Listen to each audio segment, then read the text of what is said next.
Hi, you are listening to podcast Unplanned Issues.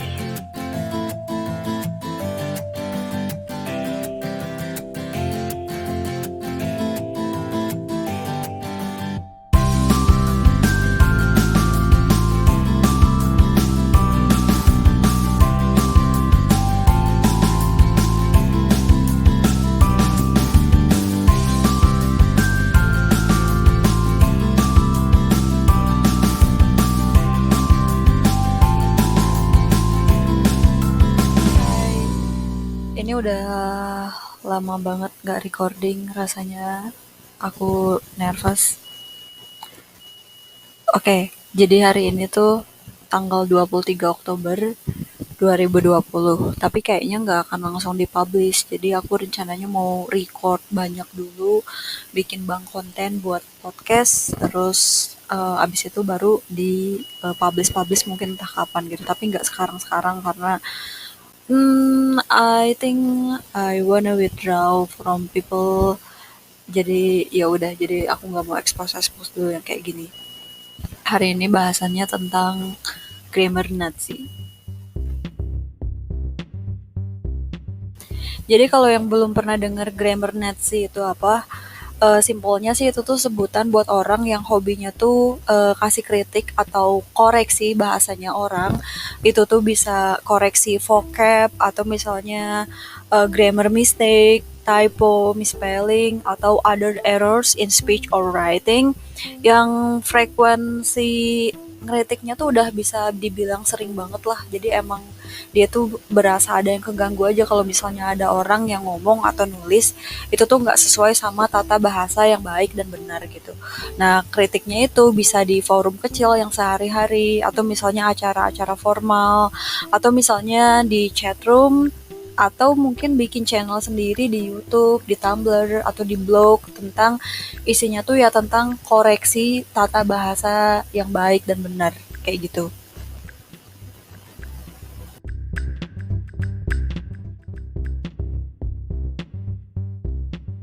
Nah, kalau misalnya yang aku dengar dari orang-orang sekitar atau misalnya kayak pendapat-pendapat yang aku dengar banyak orang yang ngerasa annoying sih sama orang yang grammar Nazi ini. Karena pertama namanya dikoreksi depan umum, depan orang banyak, jadinya tuh ngerasa dipermaluin. Nah, terus juga itu tuh jadi bikin insecure karena cuman misalnya kayak cuman salah satu ngomong pronunciation di satu kata atau misalnya satu kalimat dan dikoreksi di depan orang banyak, itu kan jadi kayak oh ya ampun, emang bahasa gue seburuk itu ya, jadi kayak gitu. Jadi kayak insecure jadinya. Terus karena insecure tadi, akhirnya ketika mau ngomong lagi tuh jadi nggak berani. Terus jadi nggak berani nyoba juga ngomong bahasa yang baru karena takut dikritik sama orang lain, masih banyak salahnya. Padahal kan namanya belajar ya. Nah, terus yang alasan lain kenapa orang gak suka sama grammar Nazi itu juga berasa diguruin gitu. Berasa dia tuh paling sok pinter. Padahal kan ya mungkin salah satu dua kalimat kita pas ketika ngomong, tapi kan belum tentu dia juga seperfect itu ketika ngomong, apalagi ngomong bahasa asing yang itu bukan bahasa ibu kita.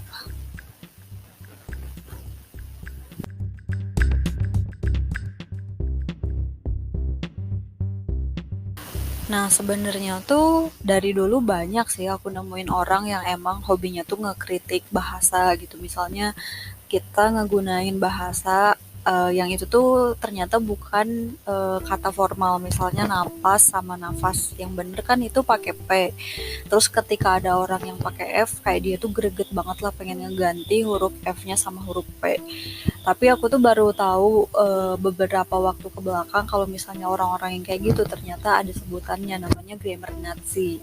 Nah, aku sendiri baru tahu grammar Nazi itu karena aku tuh sering nonton programnya Celeb English by Sasha Stevenson. Sejujurnya ini tuh salah satu my favorite channel buat belajar bahasa Inggris karena Sasha Stevenson ini kan dia tuh dari Kanada. terus bahasa ibunya itu pakai bahasa Inggris Amerika. Terus tapi sekarang dia stay lama di Indonesia karena dia nikah sama orang Indonesia. Terus dia bikin YouTube channel lah, isinya Seleb English. Salah satu programnya itu Seleb English.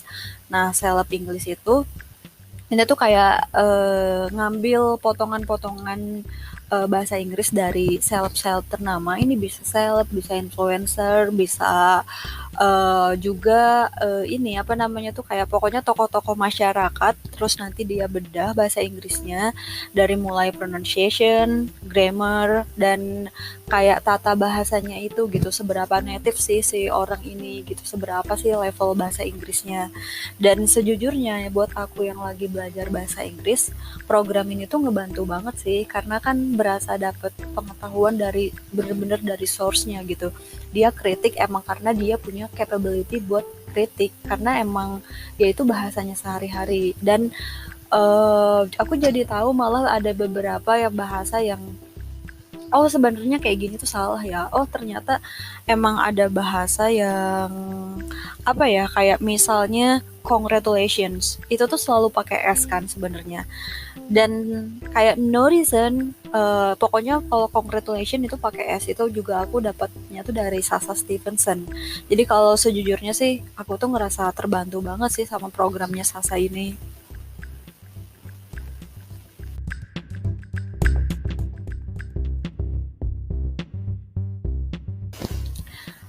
Awalnya sih acara program Seleb English ini baik-baik aja gitu. Seleb-seleb yang dibongkar bahasa Inggrisnya juga nggak ada yang komplain. Sampai akhirnya beberapa bulan lalu kemarin tuh Sasa tuh bongkar bahasa Inggrisnya salah satu tempat kursus yang sering banget ads-nya itu muncul di YouTube.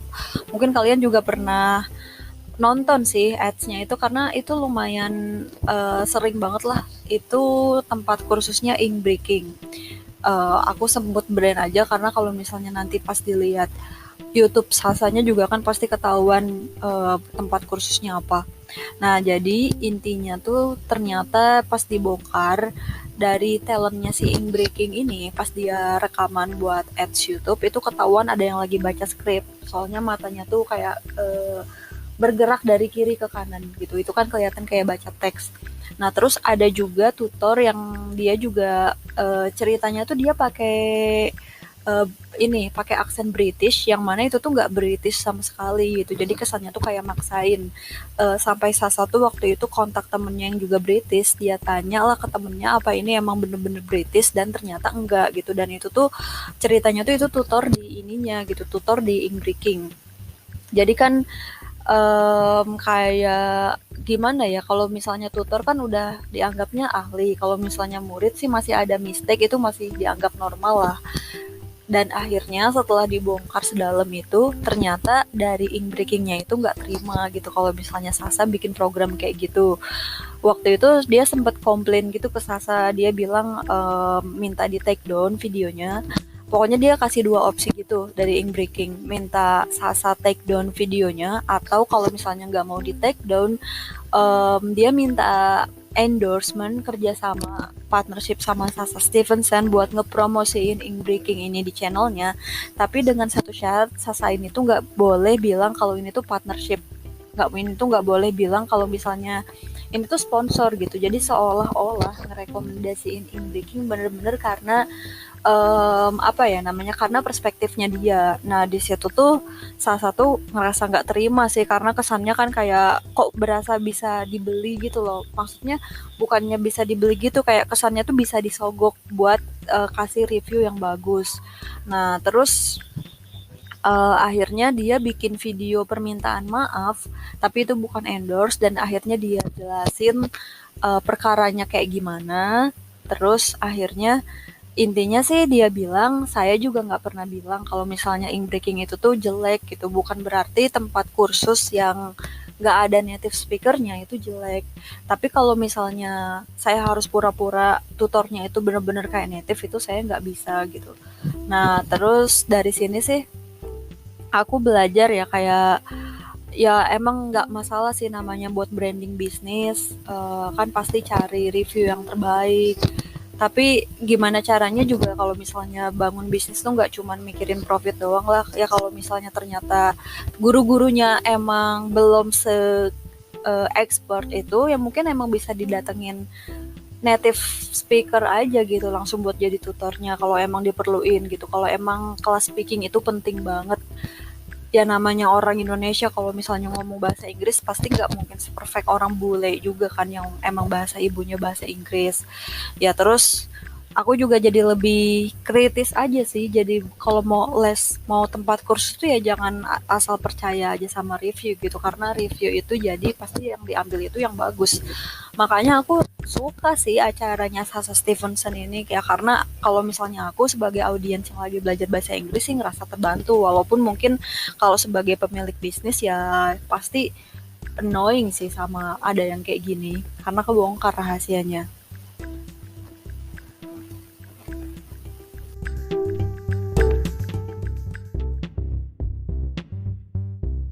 Nanti kayaknya aku bakal attach link Sasa Stevenson yang dia emang program Seleb English sama video yang tadi aku bilang dia ngekritik ink breaking terus sama video klarifikasinya kali ya.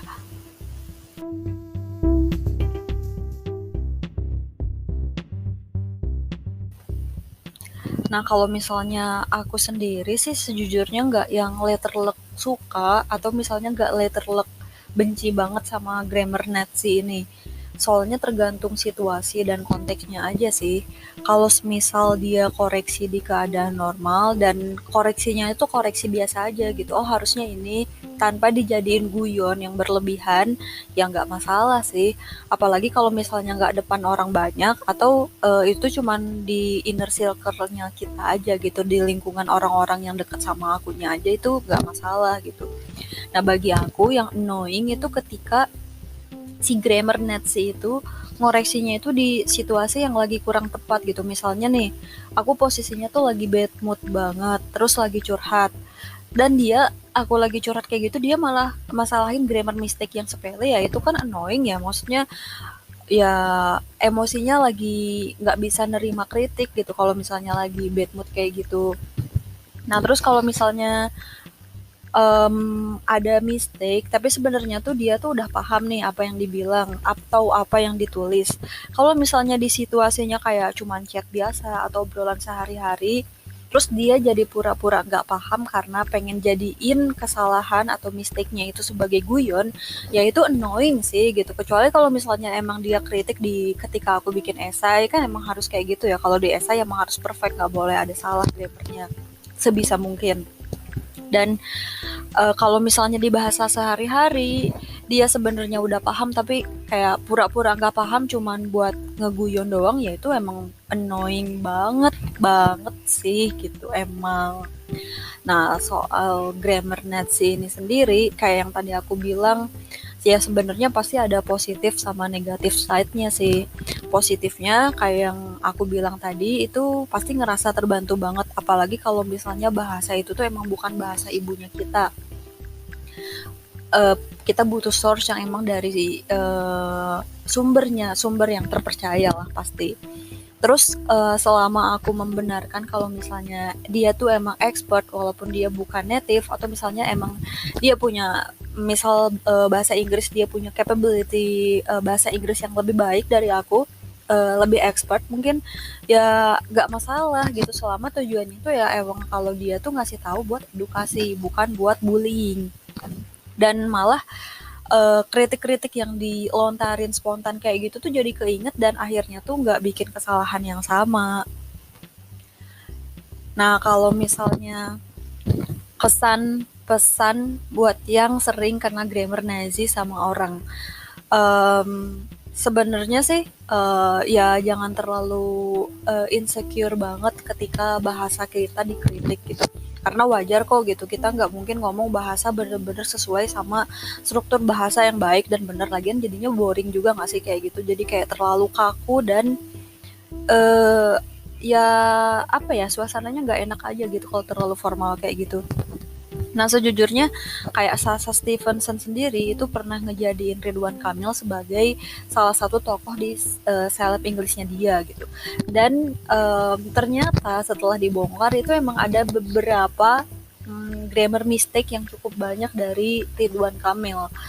Aku yang dengerin channel Sasa Stevenson sama sekali nggak hilang respect kok sama Ridwan Kamil gitu. Aku masih bisa lihat kayak ya dari sisi-sisi lain Ridwan Kamil nggak cuma lihat dari sisi dia pas ngomong bahasa Inggris gitu, karena penilaian kita terhadap manusia juga nggak semata-mata ketika dia ngomong bahasa asing doang kan.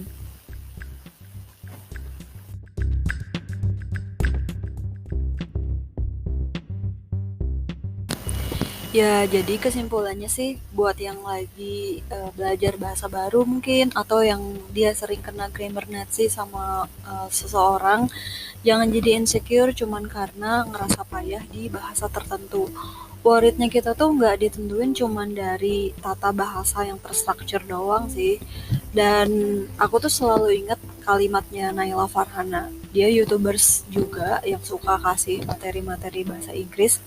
Katanya tuh bahasa Inggris itu cuma alat komunikasi aja, bukan karya seni yang harus terus disempurnakan. Kecuali emang lo kerja di bidang sastra. Nah, yang penting kan orang yang diajak ngomong itu nangkep dan paham. Intinya nanti kalau kita belajar bahasa itu ya pasti learning by doing sih. Kita pasti improving sendiri seiring berjalannya waktu. Kita tahu yang ini benar, oh yang ini salah, dan ya pasti kita improving dengan sendirinya. Dan ya kalau misalnya inget-inget kalimat ini tuh aku lebih confident saja sih kalau misalnya mau ngomong bahasa Inggris atau misalnya gado-gado kayak sekarang.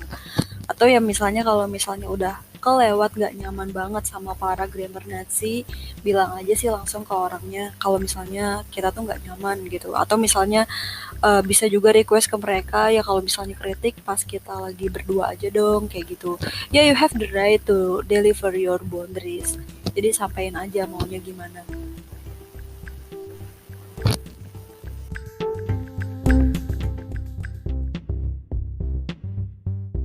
Dan buat para grammar Nazi di luar sana yang emang seneng ngoreksi bahasanya orang, I know you try to help, but please see the condition and the mood dari orang yang lagi diajak ngomong.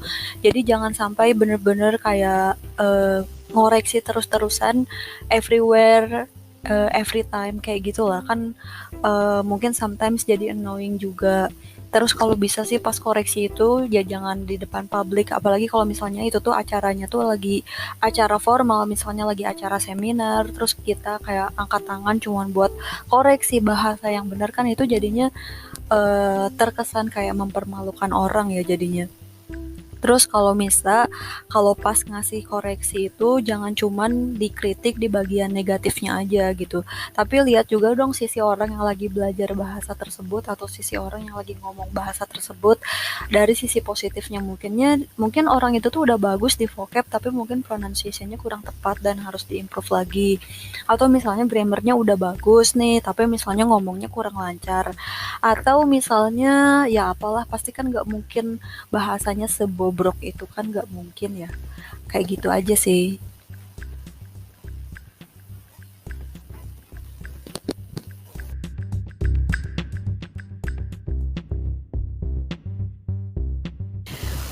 Oke, jadi sekian bahasan tentang grammar Nazi. Aku udah keluarin unek-unek dan opinion aku. Mungkin kalau yang buat belajar bahasa baru, semoga bisa lebih confidence buat belajar bahasanya.